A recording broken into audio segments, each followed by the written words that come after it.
Okay, hear me out. Every professional athlete, I'm sure, wants to play for the big city. New York, LA, Miami, Chicago, Dallas, Houston. But being in a small football market may not be so bad after all. The Cincinnati Bengals have somehow managed to be one of the few teams that has stayed healthy with this new COVID outbreak that's just killing it in the NFL.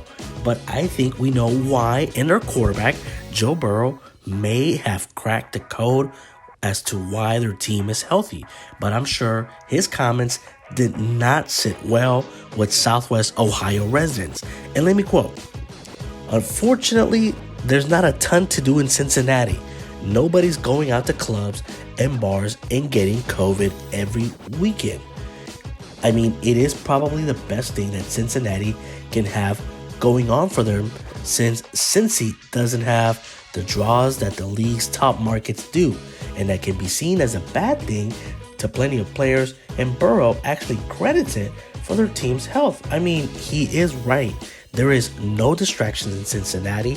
There is nothing that you could probably do in Cincinnati, and I say that with the utmost respect. Unlike cities like Miami, New York, LA, even San Francisco, they just have a thriving nightlife or things for guys to do to get distracted or even catch COVID.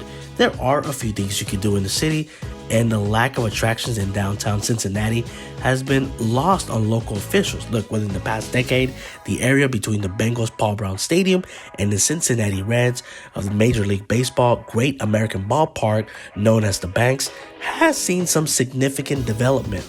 In March, the city designated areas between both stadiums where open containers of alcohol are allowed for the streets. But then again, that's for fans, not the players.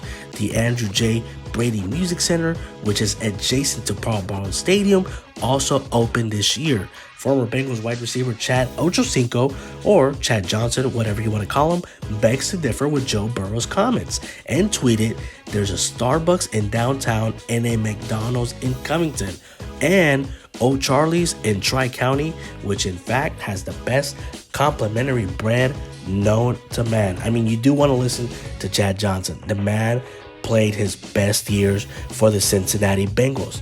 Look, how residents of the city of Cincinnati react to those comments is up to them. However, if Burrow continues to play the way he has, more than likely they will overlook the comments or the statements he made from the quarterback. In just his second year as Cincinnati's quarterback, Burrow has the team going in the right direction.